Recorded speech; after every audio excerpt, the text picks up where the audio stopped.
A humble woman took a homeless man into her home, not knowing he was a millionaire CEO, and what he did next will leave you speechless.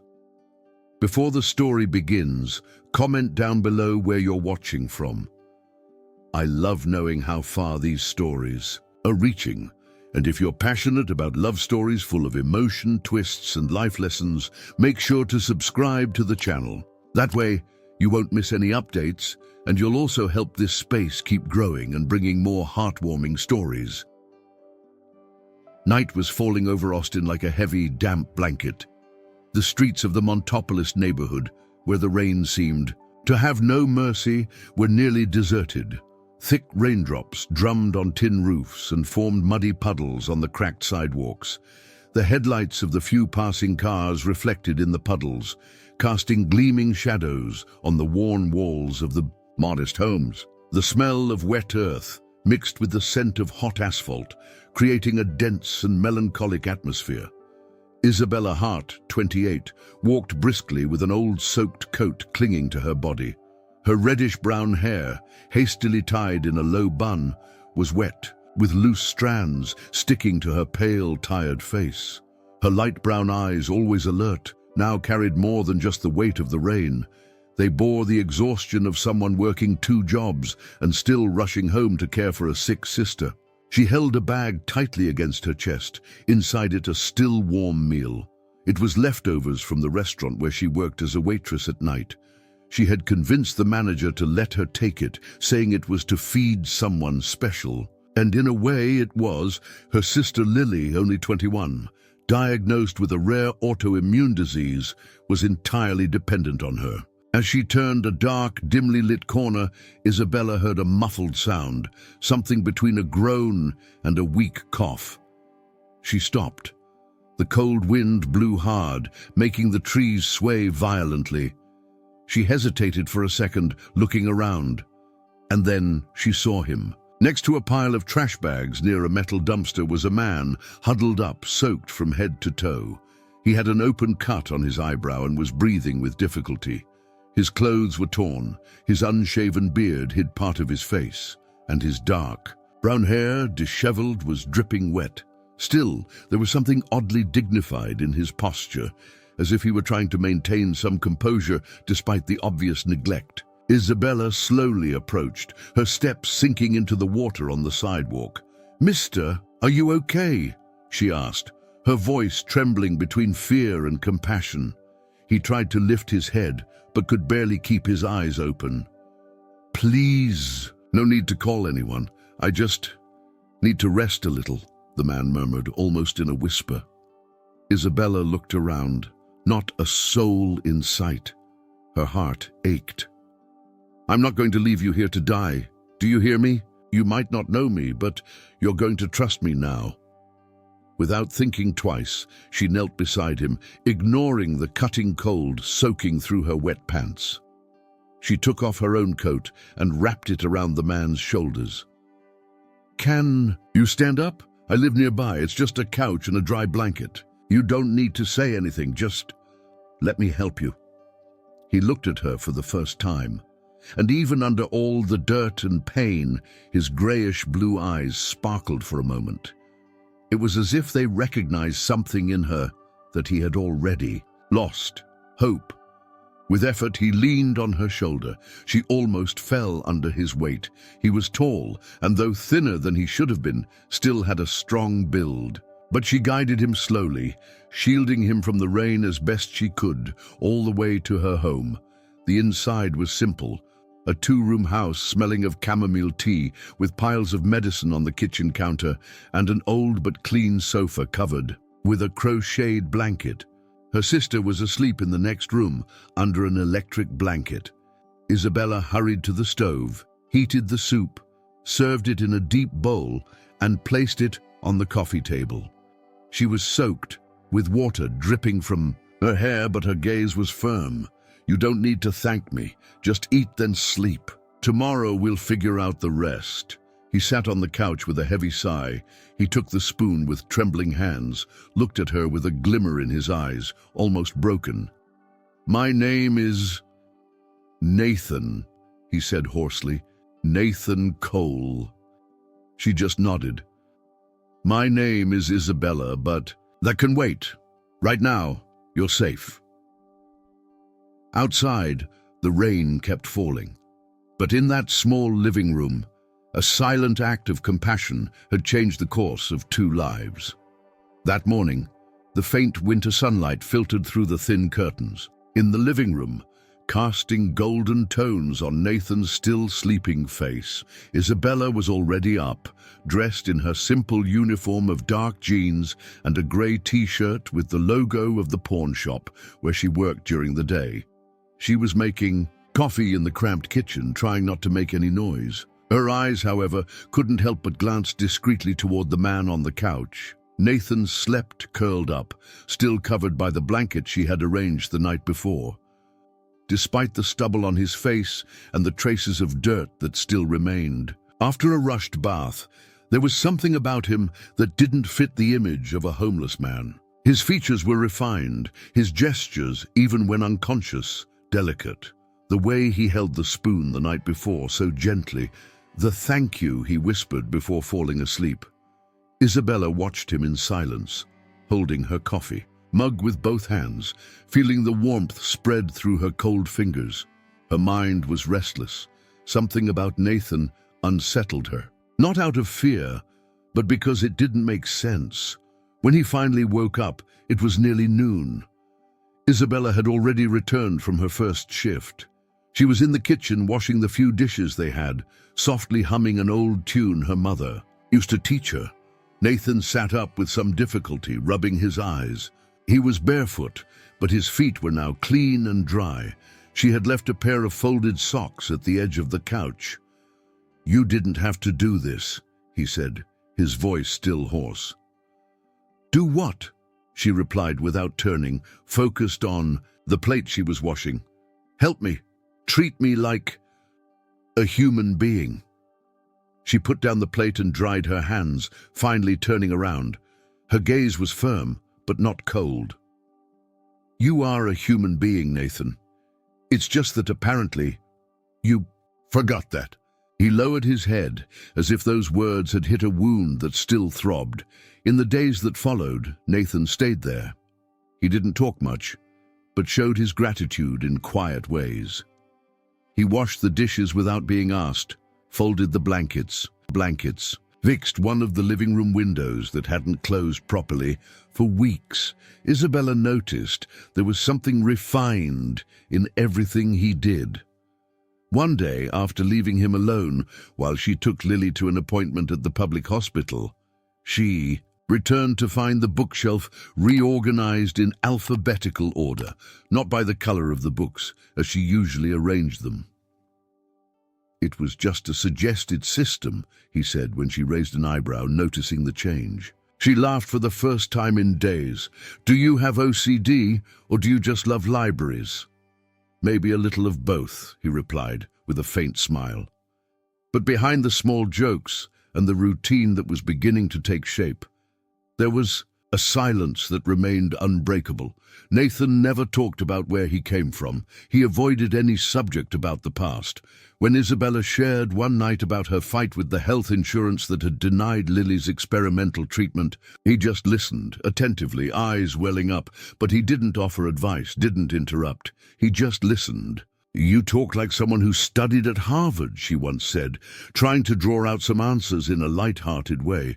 "And what if I told you I've been in places like that, but that it never stopped me from falling this low?" he said, his gaze distant, fixed on the cup of tea.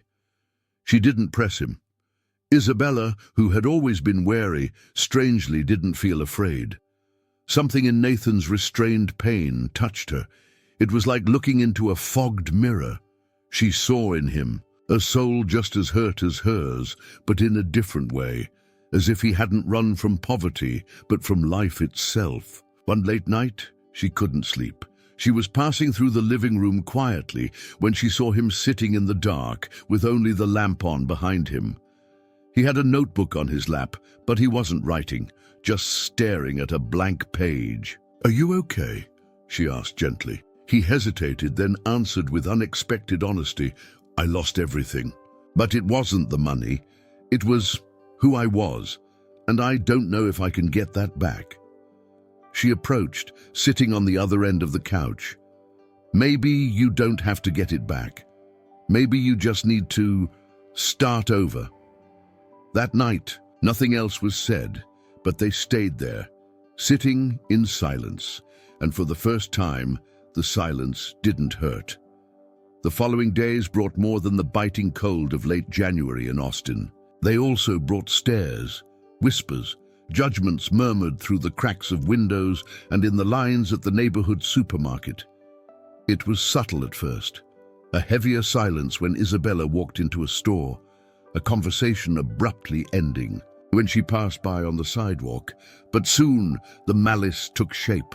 "Did you see that strange man going into her house?" Mrs. Reed murmured to the neighbor across the street as she watered her plants excessively, more interested in what was happening across the road than in the wilting flowers in her own garden.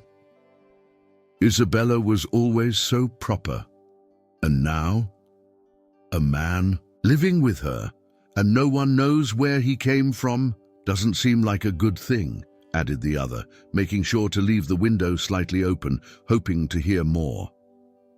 Isabella tried to ignore it. She tried to keep her head up as she walked to the bus stop with her worn-out purse slung over her shoulder and her hair tied back with a stretched-out hairband. But inside, each word cut like glass.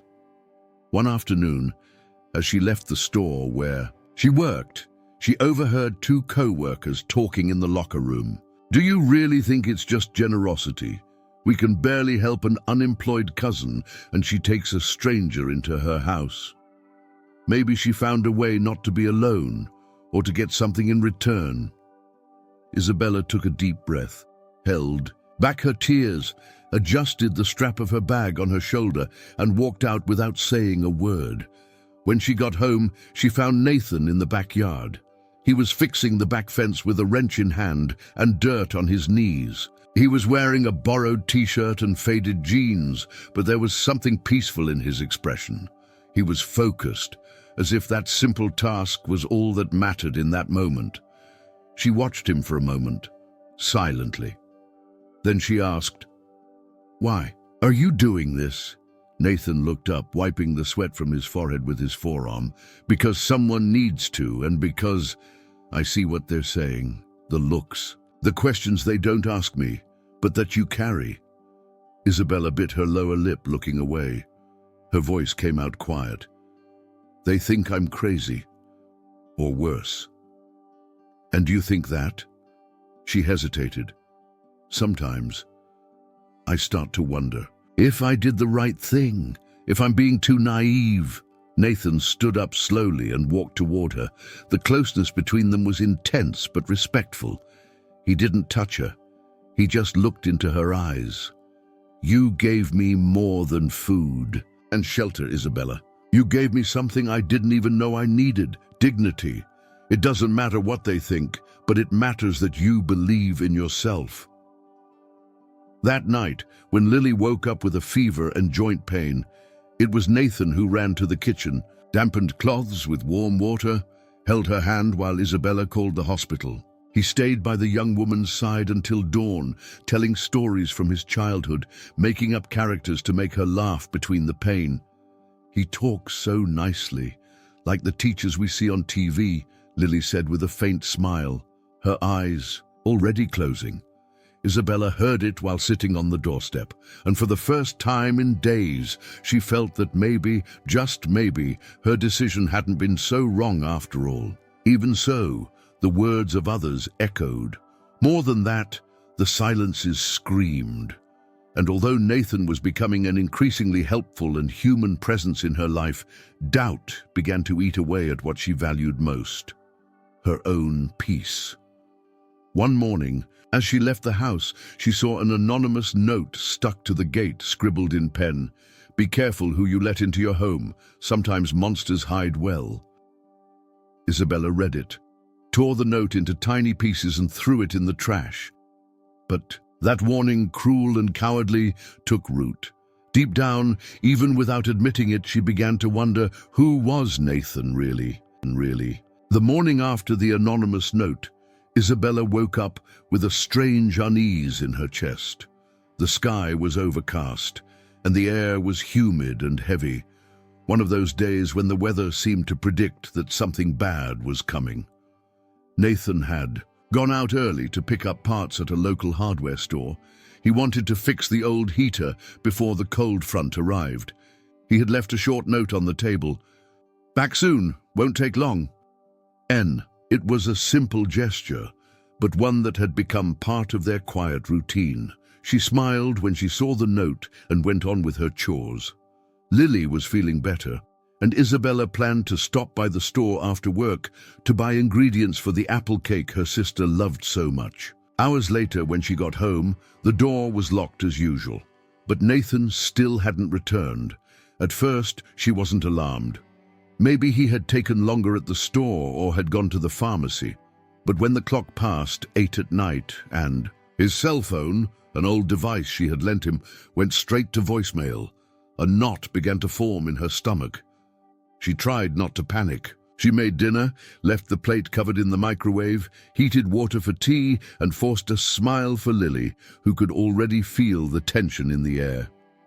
"He's coming back, right?" the girl asked, frowning. "Of course he is. He's just running late," Isabella replied, her voice betraying her own uncertainty. The next morning, the plate was still untouched. The couch was arranged exactly the same. Nothing had been taken. No note, no message, just silence. With her heart racing, Isabella took the bus and went to the hardware store downtown. She spoke to the clerk, a young man in a paint-stained t-shirt who barely remembered Nathan's face.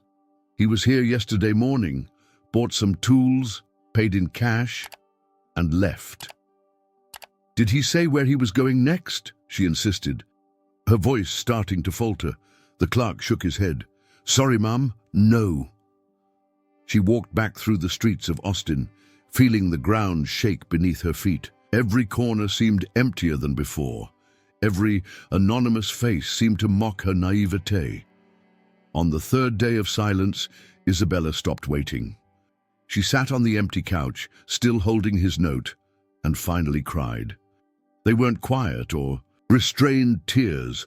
They were heavy, wrenching sobs of someone who felt not only betrayed, but exposed. She had faced the judgment of the neighbors. She had trusted, against everything and everyone.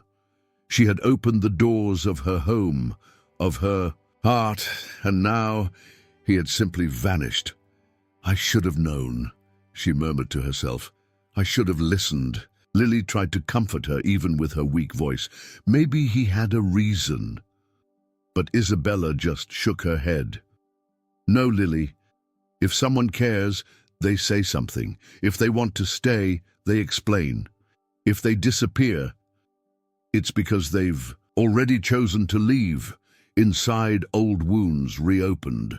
Isabella had been left before, by her father, who disappeared when she was 9, by a boyfriend who vanished as soon as her sister got sick. And now Nathan, the only one who seemed to see beyond her pain, left her the same way, with unanswered questions. That night, she picked up her phone and deleted the photos where he appeared in the background. She collected the mug he used, folded the couch blanket carefully, as if trying to erase the traces of a story she would rather forget.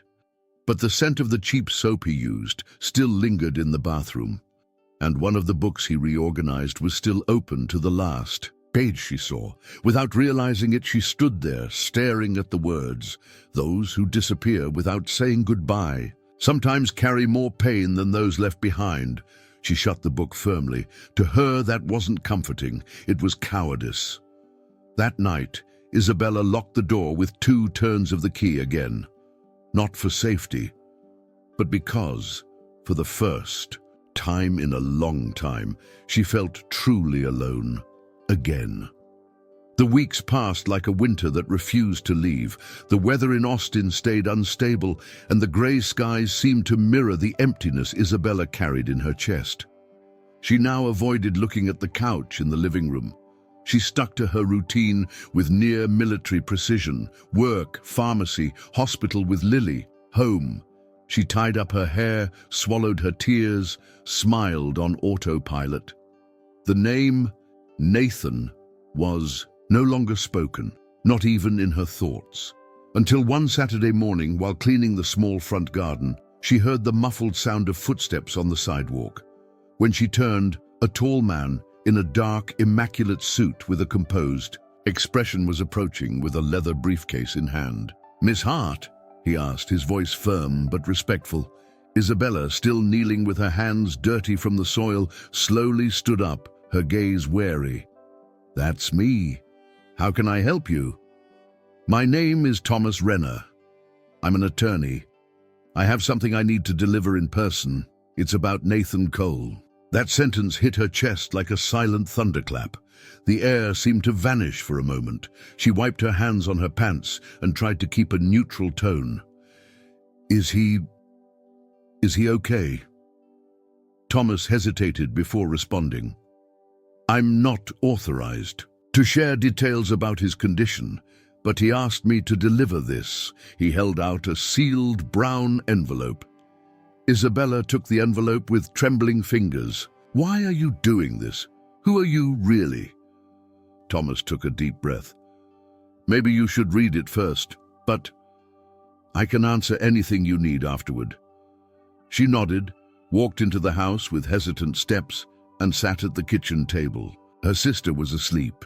The silence was almost absolute. With her heart racing, she broke the seal. The letter began in elegant, firm handwriting, but there was a certain urgency in it. The morning after the anonymous note, Isabella woke up with a strange unease in her chest. The sky was overcast, and the air was humid and heavy. One of those days when the weather seemed to predict that something bad was coming. Nathan had gone out early to pick up parts at a local hardware store. He wanted to fix the old heater before the cold front arrived. He had left a short note on the table. "Back soon, won't take long. N." It was a simple gesture, but one that had become part of their quiet routine. She smiled when she saw the note and went on with her chores. Lily was feeling better, and Isabella planned to stop by the store after work to buy ingredients for the apple cake her sister loved so much. Hours later, when she got home, the door was locked as usual, but Nathan still hadn't returned. At first, she wasn't alarmed. Maybe he had taken longer at the store or had gone to the pharmacy. But when the clock passed 8 at night and his cell phone, an old device she had lent him, went straight to voicemail, a knot began to form in her stomach. She tried not to panic. She made dinner, left the plate covered in the microwave, heated water for tea, and forced a smile for Lily, who could already feel the tension in the air. "He's coming back, right?" the girl asked, frowning. "Of course he is. He's just running late," Isabella replied, her voice betraying her own uncertainty. The next morning, the plate was still untouched. The couch was arranged exactly the same. Nothing had been taken. No note, no message, just silence. With her heart racing, Isabella took the bus and went to the hardware store downtown. She spoke to the clerk, a young man in a paint-stained t-shirt who barely remembered Nathan's face. "He was here yesterday morning, bought some tools, paid in cash, and left." "Did he say where he was going next?" she insisted, her voice starting to falter. The clerk shook his head. "Sorry, Mum, no." She walked back through the streets of Austin, feeling the ground shake beneath her feet. Every corner seemed emptier than before. Every anonymous face seemed to mock her naivete. On the third day of silence, Isabella stopped waiting. She sat on the empty couch, still holding his note, and finally cried. They weren't quiet or restrained tears. They were heavy, wrenching sobs of someone who felt not only betrayed, but exposed. She had faced the judgment of the neighbors. She had trusted against everything and everyone. She had opened the doors of her home, of her heart, and now he had simply vanished. "I should have known," she murmured to herself. I should have listened. Lily tried to comfort her even with her weak voice. Maybe he had a reason. But Isabella just shook her head. No, Lily. If someone cares, they say something. If they want to stay, they explain. If they disappear, it's because they've already chosen to leave. Inside, old wounds reopened. Isabella had been left before by her father, who disappeared when she was 9, by a boyfriend who vanished as soon as her sister got sick. And now Nathan, the only one who seemed to see beyond her pain, left her the same way, with unanswered questions. That night, she picked up her phone and deleted the photos where he appeared in the background. She collected the mug he used, folded the couch blanket carefully, as if trying to erase the traces of a story she would rather forget. But the scent of the cheap soap he used still lingered in the bathroom, and one of the books he reorganized was still open to the last page she saw. Without realizing it, she stood there, staring at the words, "Those who disappear without saying goodbye sometimes carry more pain than those left behind." She shut the book firmly. To her, that wasn't comforting. It was cowardice. That night, Isabella locked the door with 2 turns of the key again. Not for safety, but because, for the first time in a long time, she felt truly alone. Again. The weeks passed like a winter that refused to leave. The weather in Austin stayed unstable, and the grey skies seemed to mirror the emptiness Isabella carried in her chest. She now avoided looking at the couch in the living room. She stuck to her routine with near-military precision: work, pharmacy, hospital with Lily, home. She tied up her hair, swallowed her tears, smiled on autopilot. The name Nathan was no longer spoken, not even in her thoughts. Until one Saturday morning, while cleaning the small front garden, she heard the muffled sound of footsteps on the sidewalk. When she turned, a tall man in a dark, immaculate suit with a composed expression was approaching with a leather briefcase in hand. "Miss Hart?" he asked, his voice firm but respectful. Isabella, still kneeling with her hands dirty from the soil, slowly stood up, her gaze wary. "That's me. How can I help you?" "My name is Thomas Renner. I'm an attorney. I have something I need to deliver in person. It's about Nathan Cole." That sentence hit her chest like a silent thunderclap. The air seemed to vanish for a moment. She wiped her hands on her pants and tried to keep a neutral tone. Is he okay?" Thomas hesitated before responding. "I'm not authorized to share details about his condition, but he asked me to deliver this." He held out a sealed brown envelope. Isabella took the envelope with trembling fingers. "Why are you doing this? Who are you really?" Thomas took a deep breath.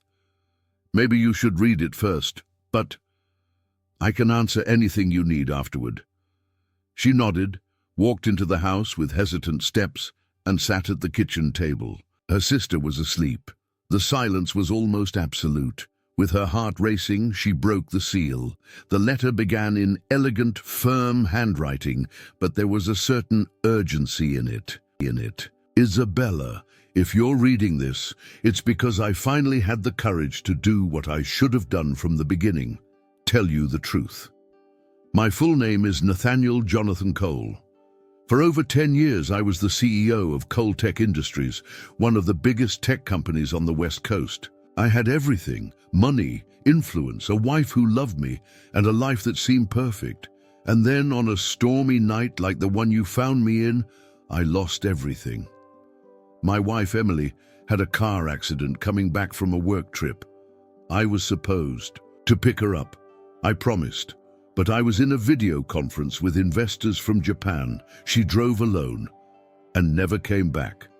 I fell apart, left the company, disappeared. I chose to live on the streets where no one knew me, not as punishment, but because I felt I didn't deserve anything anymore. Until you, Isabella. You saw me when I couldn't even see myself anymore. You treated me with respect, gave me shelter, listened to me, without knowing who I was. I didn't use you.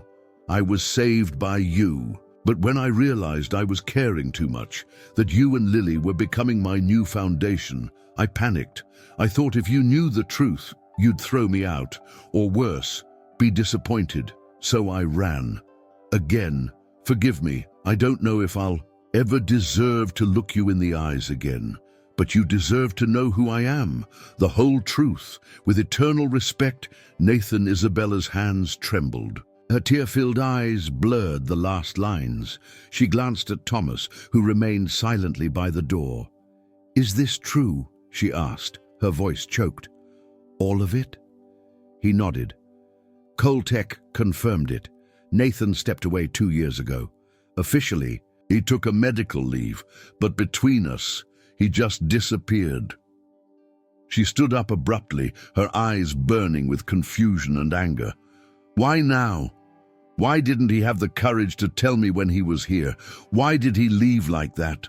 Because he still hasn't forgiven himself, Miss Hart, and he thought he didn't deserve your forgiveness either. Isabella stood frozen, holding the letter close. Inside her, a storm of emotions clashed: anger, longing, guilt, disbelief. The man she had tried to erase from her memory now had a new dimension. Nathan wasn't just a lost man. He was a broken man, and by hiding his truth, he had broken her too. She looked at the open envelope still on the table, and in that moment, she realized she didn't know Nathan Cole, but she knew his pain. And part of that pain was now hers too. The envelope was still on the kitchen table when Isabella, alone, pushed the chair back and walked to the bedroom. The sound of the old wooden floor beneath her feet felt louder than ever. The room was quiet, the window slightly open, letting in the faint smell of rain and the muffled hum of the street. She sat on the edge of the bed, still holding Nathan's letter in her hands. She read it again and again. Each line felt more cruel than the last. The truth she had always wanted to know was finally there, but instead of bringing relief, it hit like a punch to the stomach. "He was never my equal," she murmured to herself, squeezing her eyes shut. "He just hid here." The pain of being deceived was intense, but something worse loomed: the silent humiliation that began spreading like fire through the neighborhood walls. On Monday, as she walked to the bus stop, Isabella noticed the stares. No longer the whispering looks of suspicion, but open judgment and sick curiosity. A group of mothers from her sister's school stared at her from across the street. "So it's true. That man who stayed with you for a while. The millionaire," one of them asked, with a smile that mixed mockery and envy. Isabella felt her face burn. She just nodded and kept walking, but the next sentence hit like an arrow. Who would have thought? Pretending to care to come out on top. Some people are just born lucky. In the days that followed, the comments didn't stop. Some saw her as an opportunist who knew how to seize the moment. Others saw her as a fool who didn't realize the treasure she had at home. Nathan's name began circulating on local websites, and old photos of him as Coltech's CEO resurfaced online. Some people started following her on social media. Others tagged her in posts about cases of interest. She tried deleting her accounts, running from the exposure, but the rumors spread faster than any explanation. At home, Lily noticed the change in her sister. Isabella was quieter, more distant. She slept little, ate even less. She reacted coldly, even to her sister's gentle attempts to talk.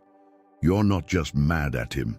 You're mad at yourself too," Lily said one afternoon, seeing her sitting on the porch with her eyes fixed on the ground. Isabella answered without looking up. "I feel like a fool, Lily. I let him in. I let him get close to our life. I believed, and he lied the whole time." "But you were honest," Lily said, her voice weak but firm, "and that changes everything."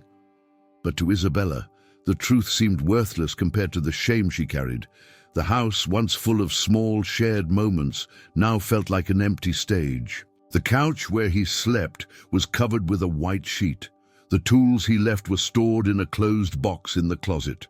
Every corner of the house had something of him, and every memory hurt.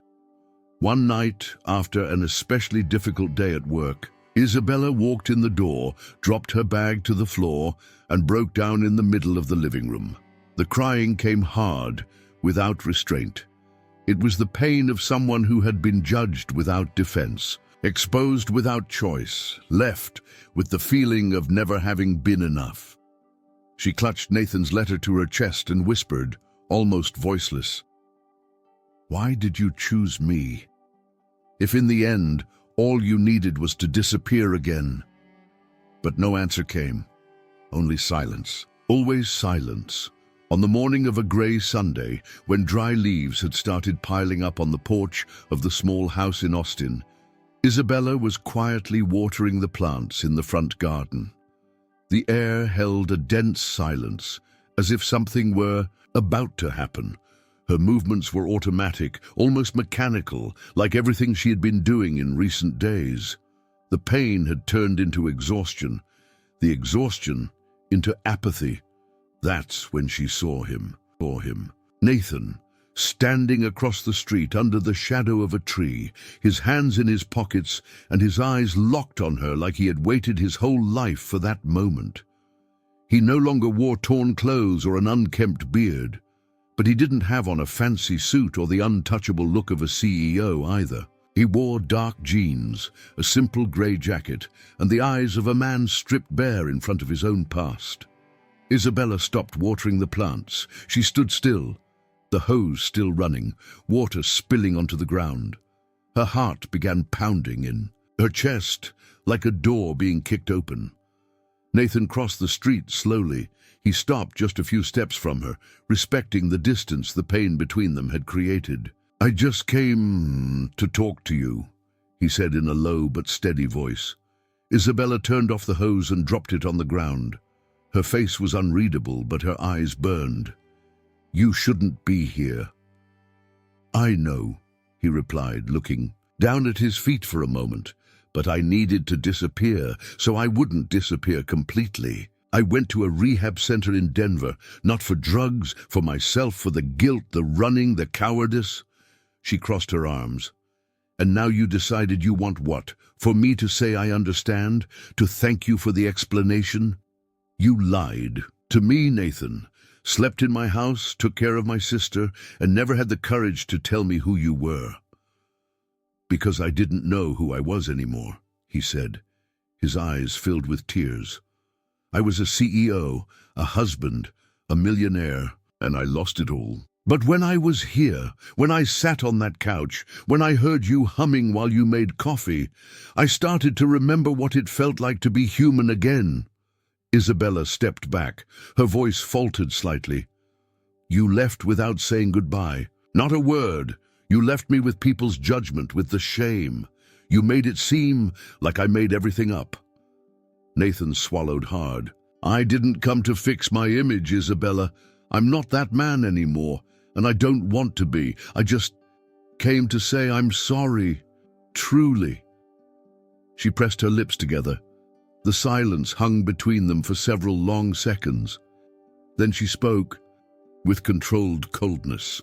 "Apologies don't heal scars, and you can't just come back thinking everything can pick up where it left off." Nathan nodded slowly. "I don't expect anything from you, not even forgiveness. I just wanted to look into your eyes and tell you that you changed my life, even when I didn't deserve it." She felt the words hit her chest, but didn't let herself waver.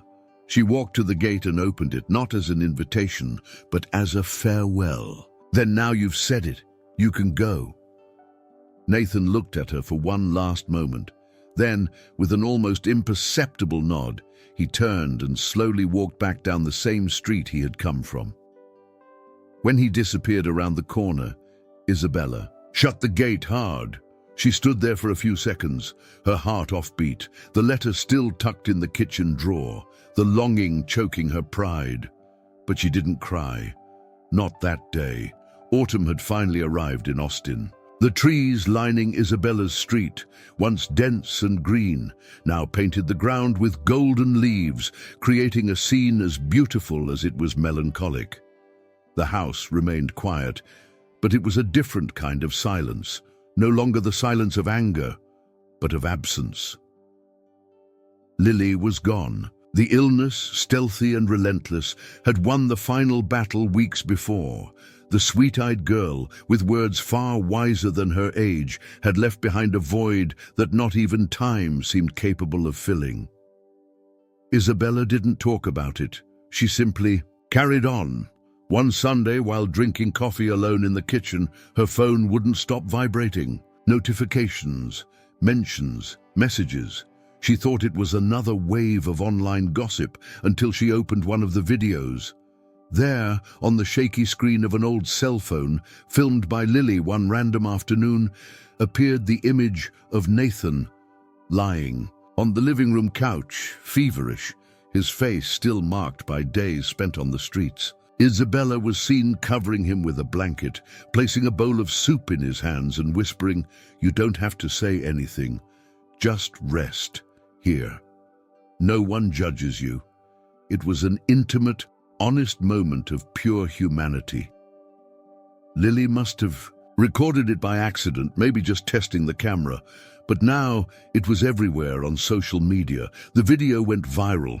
It had thousands of views within hours. Comments poured in, "This woman is a true hero. She helps without knowing who he is. That's what the world needs." She saw him as a human being when no one else did. Isabella was paralyzed. She felt exposed, yes. But unexpectedly, there was beauty in it. For the first time, her truth was being shown as it really happened. Without distortion, without judgment. Just someone who chose to love without asking for anything in return. Across the city, Nathan saw the video in the lobby of the hotel where he had quietly been staying. Sitting with a cup of coffee in his hands, he couldn't hold back the tears, not because of the images themselves, but because of Lily's voice in the background, laughing softly as she filmed. The next morning, a press conference was called, but not to clean up any image. A simple auditorium at a community center in East Austin. Nathan stood before the press, no tie, no security detail, with the look of someone who had finally found his purpose. "This woman," he said before the cameras, holding a photo of Isabella and Lily, "taught me the value of dignity. And this girl taught me what strength really is. I can't change the past, but I can shape the future," he announced. Right then and there, the donation of half his personal fortune. Not to a generic foundation, but to create a community. Center for Health, Culture and Rehabilitation, Casa Lily, in honor of Isabella's sister. It'll be a place for the forgotten, for the invisible, for those who just need a couch, a bowl of soup, or someone to say, "Here, no one judges you." The news spread across the country, TV channels, social media, newspapers. Isabella became a symbol of compassion. Interview requests poured in, but she turned them all down. She didn't want fame. She wanted peace. That night, sitting alone on the porch with the soft Texas breeze brushing through her loose hair, Isabella looked up at the sky and said with a tired smile, "You did it, Lily. Even after leaving, you're still changing the world." And for the first time since her sister's passing, she cried, but not from pain. It was a cry of relief, of gratitude, of something beginning to bloom again. Time in Austin seemed to slow down after the opening of Casa Lily. The community center was already coming to life with voices, smiles, and new stories, as if Lily's legacy pulsed through every freshly painted hallway. Isabella, however, remained on the sidelines. She visited the place quietly, helped as a volunteer, but avoided the spotlight. The pain of loss was still too recent, and the scars left by Nathan hadn't faded. They had only stopped bleeding. That morning, she walked through Casa Lily's garden, watching a group of children drawing with chalk on the ground. The sunlight filtered through the trees and lit up her reddish-brown hair, now loose, and the calm expression that hid a stormy sea within. That's when she saw him, standing near the mural painted with Lily's face, next to the word hope. Nathan. He was thinner, his eyes deeper set, and his expression softer. He wore a light linen shirt and simple jeans, his hair slightly tousled by the wind. He watched her with the same calm as always, but now there was something different. He didn't seem to expect anything. He was simply there. Isabella walked over slowly, her heart racing, but her steps steady. She stopped in front of him, hands in the pockets of her light jacket. "Why did you come back here?" she asked, not with harshness but with an almost surgical care. "Because this place carries the name of someone who changed my life," he replied. "And because it's the only place where I still feel whole." She looked away for a moment, staring at the mural. Then she looked back at him with raw honesty. "I don't know if I can trust you again." Nathan nodded slowly. "I understand. I didn't come to ask for anything. Not forgiveness. Not a second chance. I came because I didn't want to spend another day pretending you weren't the best thing that ever happened to me." Isabella crossed her arms, but her voice came out softer than she expected. "You don't know how much it hurt. How much I hated myself for missing you. Even after everything. I missed you every single day," he said, his voice catching. "But I learned that love isn't something we deserve. It's something we have to learn how to care for." The two stood in silence for a few seconds. The wind rustled the leaves around them, and in the background children's laughter echoed, like a reminder that life goes on. She then sat on a wooden bench under the shade of a tree and gave a small nod. "Sit. If you want to talk, now's the time." Nathan sat beside her, not too close, not too far, just close enough for his presence to be felt without invading. Isabella glanced at him and spoke honestly. "I don't want fairy tales. I don't want promises. I want truth. And if that's still something you have to give, maybe we can start, not from where we left off, but from a new place." Nathan smiled, his eyes glassy. "All I have now is truth, and if I can walk with you, even slowly, that'll be more than I deserve." She didn't smile, but her eyes softened, and in that moment, without touch, without kisses, without grand declarations, something began to rebuild. Like a seed in freshly turned soil. Love didn't return like a storm. It bloomed like a sprout that survives the frost. The scar was still there, but it didn't hurt like it used to. Time passed, but now it didn't take anything away. It simply made room for what was real, to grow roots. Isabella and Nathan didn't go back to what they were. They became something new, something built from pain, truth, and the choice to stay, even after everything had fallen apart.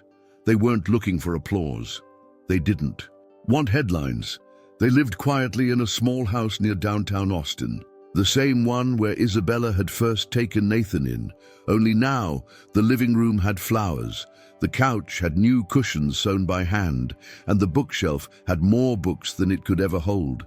But their real legacy was just a few blocks away. The foundation in Isabella Hart occupied an old warehouse, renovated with the help of the community. It was more than a shelter. It was a space where the homeless found not just a place to sleep, but dignity, where women in vulnerable situations received legal, psychological, and emotional support. One sunny Saturday, Isabella was sitting on the floor with a group of teenagers, helping them build a mural with the words that defined what the place meant to each of them. One of the girls, with eyes marked by experiences far too harsh for her age, wrote in large letters, "New Beginning." Nathan, on the other side of the room, was helping to build a new dorm wing. He was sweaty, his sleeves rolled up, but smiling as if he had found the most important place in the world. When their eyes met, there were no more doubts, no lingering wounds, just a deep, quiet peace that only those who've been broken and rebuilt truly understand. That same afternoon, Isabella sat alone in the foundation's back patio watching. The sun set behind the low buildings of the neighborhood. A group of kids chased a ball. The smell of freshly baked bread drifted from the kitchen, and then her voice echoes in voiceover, soft and reflective. On that day, I thought I was saving someone, but I was the one who was saved. Because when you choose to love, even in the dark, the light finds a way to come back. The camera pulls back, revealing the foundation's building painted in bright colors. On the wall, a phrase written in big, bold letters, like a permanent whisper to those who arrive broken. Not everything that shines is gold, but every act of kindness is worth the world. And now tell me, what did you think of this story? Leave your rating from 0 to 10 in the comments.